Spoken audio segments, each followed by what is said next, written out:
छात्रों, 10वीं कक्षा का बोर्ड परीक्षा बहुत ही नजदीक है, इसलिए आज हम 10वीं कक्षा के गणित पाठ्य पुस्तक प्रश्नावली 7.10 का 8वां प्रश्न ले रहे हैं।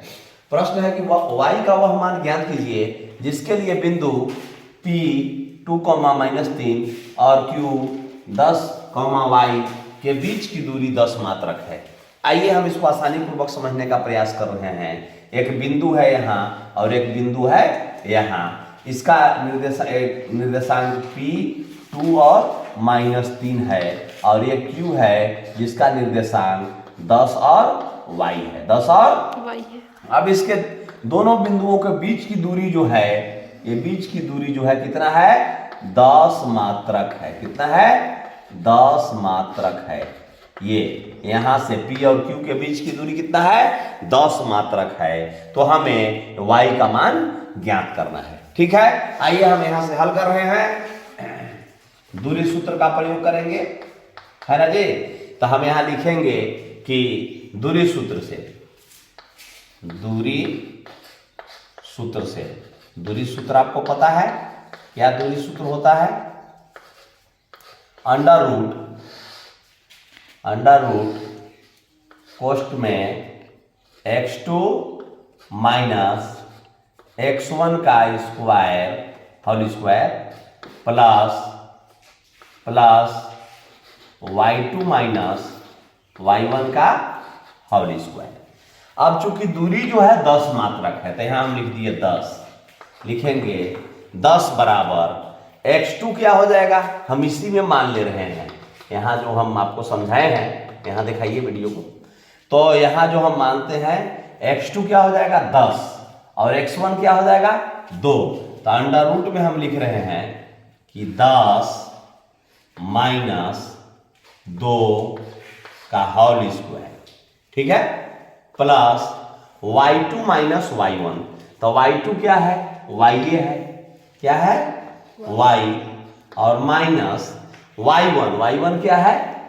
-3 है तो वाउ माइनस यहां पर देंगे हम, ठीक है, और इसका स्क्वायर कर देंगे।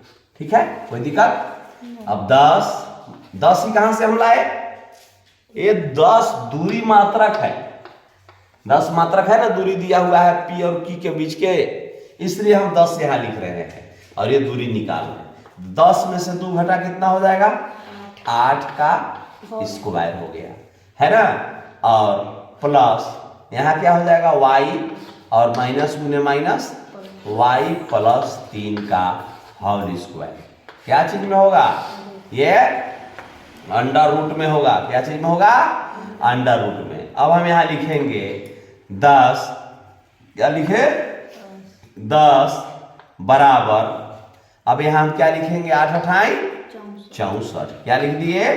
64 प्लस, अब आपको पता होगा कि y प्लस 3 का होल स्क्वायर यानी a प्लस b का होल स्क्वायर बराबर क्या हो जाता है? इधर दिखाइए, हम यहाँ y प्लस 3 का होल स्क्वायर का मतलब हो गया कि y प्लस 3 गुने y प्लस 3 कितना बार? 2 बार। तो y से y में गुना करेंगे, y स्क्वायर, y से 3 में गुना करेंगे 3y, प्लस 3 से y में गुना करेंगे 3y, प्लस 3 से 3 में गुना करेंगे 3 तरीके 9, यानी कि y स्क्वायर 3y और 3y कितना हो जाएगा? 3 और 3 6y। कितना हो गया? 6y और प्लस 9।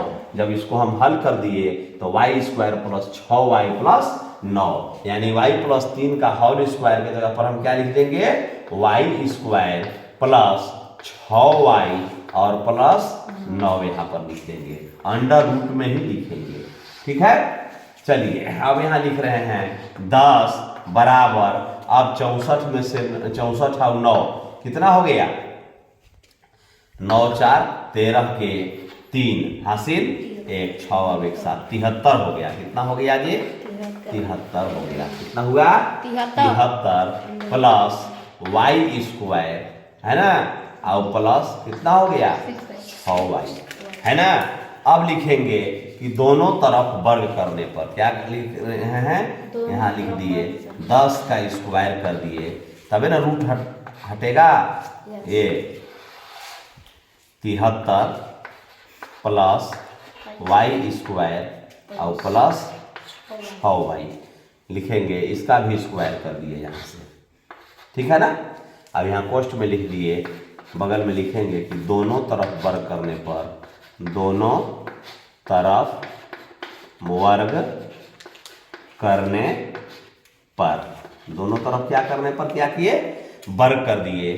तो ये जो वर्ग किए इससे ये रूट कट गया, ये स्क्वायर से रूट कट गया, क्या हो गया, स्क्वायर से रूट कट गया। 10 का स्क्वायर यहाँ कितना हो जाएगा, 10 दाई अब 100 प्राप्त हो गया। क्या प्राप्त हुआ, 100 प्राप्त हुआ। अब यहाँ क्या हो गया, 73 plus Y square plus 6y। अब या करके लिखेंगे हम, है ना जी, एक जगह करेंगे, या हम लिखेंगे 73, क्या लिखेंगे 73 प्लस वाई स्क्वायर और प्लस 6y, और ये जो प्लस 100 था इधर आएगा तो क्या हो जाएगा -100 बराबर क्या हो जाएगा 0, कुछ नहीं तो क्या बच गया 0। या करके हम यहाँ लिखेंगे, यहीं लिख देते हैं, लिखते हैं यहाँ, और इसको हल करते हैं। वाई स्क्वायर के वाई स्क्वायर लिख दिए और प्लस 6y के 6y लिखे, और 100 रुपया कर्ज है, 73 रुपया धन है। 100 में से 73 घटा देंगे, 10 में से 3 घटा, कितना बचा 7, है ना। और यहाँ बचा 9 में से 7 घटा 2, ठीक है। और बड़ा संख्या जो है उसका चिन्ह यानी माइनस का चिन्ह हम लगा देंगे। यहाँ Y square plus 6y minus 27 बराबर क्या हो गया 0 प्राप्त हो जाएगा। अब इसको हम गुणनखंड करने जानते हैं, 3 पद में है, 3 पद से हम 4 पद बनाते हैं। कैसे बनाते हैं आपको पता है, प्रथम पद और अंतिम पद में गुना करते हैं, और गुना करने पर जो चीज आता है, मध्य पद को हम ऐसा तोड़ते हैं कि जब गुना कर दे तो प्रथम पद और अंतिम पद के गुणनफल के बराबर आ जाए, और जोड़ दे तो मध्य पद के बराबर ही आ जाए। आइए हम इसको हल करते हैं। अब देखिए, या हम गुणनखंड इसका कर रहे हैं, तो वाई स्क्वायर के वाई स्क्वायर लिख दिए, और प्लस यहाँ लिखेंगे 9y माइनस 3y और माइनस 27, है ना। तो ये क्या हो जाएगा, 9y में से 3y घटा देंगे तो यहाँ प्लस 6y बच जाएगा, है ना जी। और 9y प्लस और माइनस 3y में गुना करेंगे तो 9 तिया 27, Y square minus 27y square हो जाएगा। इस माइनस 27 से वाई स्क्वायर में गुना करेंगे तो माइनस 27y स्क्वायर हमें प्राप्त हो जाता है। तो या करके अब हम लिखेंगे, अब कॉमन लेंगे, यहाँ कॉमन लेने आपको पता है, वाई यहाँ मिल रहा है तो वाई कॉमन ले लिए, तो यहाँ एगो वाई बच गया, है ना। और प्लस यहाँ 9 बचा, क्या बच गया 9, और ये दोनों में से -3 कॉमन मिल रहा है, तो यहाँ क्या बच गया y बच गया, है ना। और प्लस यहाँ क्या बच गया प्लस 9 बच गया, ठीक है। तो क्या हो जाएगा y -3, इसलिए y गुणनखंड इसका क्या हो जाएगा y -3 और एगो हो जाएगा y + 9, ये दोनों में से एक ले लेंगे, ठीक है ना जी।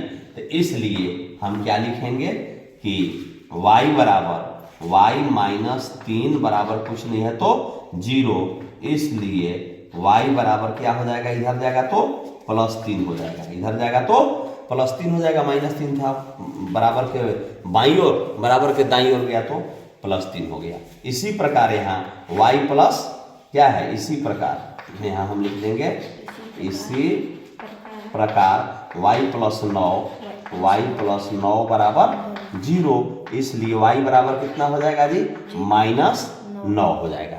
यहाँ तो दो चीज हमें प्राप्त हो रहा है, इसलिए y जो हम निर्देशांक y जो था उस बिंदु का मान y बराबर 3 और -9 दोनों प्राप्त हो रहा है। y बराबर क्या प्राप्त हो रहा है 3 और -9, है ना जी। यह दोनों आंसर हो जाएगा। रुको, तो y का मान 3 और -9 दोनों, कहीं कहीं -9 पहले लिखा होगा बाद में 3 लिखा होगा, उससे घबराने की कोई जरूरत नहीं है, पहले लिखे या बाद में लिखे कोई परेशानी नहीं है। तो मुझे विश्वास है कि आपको वीडियो जरूर पसंद आया होगा। और आपको कठिनाई होता है जहाँ पर भी कमेंट्स बॉक्स में हमको लिखिए कि सर यहाँ ये चीज़ कैसे आप बनाए, तो हम उसको प्रयास करेंगे कि फिर से वहाँ समझाने का प्रयास करेंगे। जैसे हमने यहाँ गुणनखंड निकाला, तो गुणनखंड आपको समझने में परेशानी हुआ होगा। यद्यपि कि मेरा वीडियो अगर आप रेगुलर देखते होंगे तो हम गुणनखंड के विषय में काफ़ी चर्चा कर चुके हैं, काफ़ी वीडियो डाल चुके हैं। बहुत बहुत धन्यवाद। हमको आप कमेंट्स जरूर कीजिएगा कि आपको ये वीडियो कैसा लगा।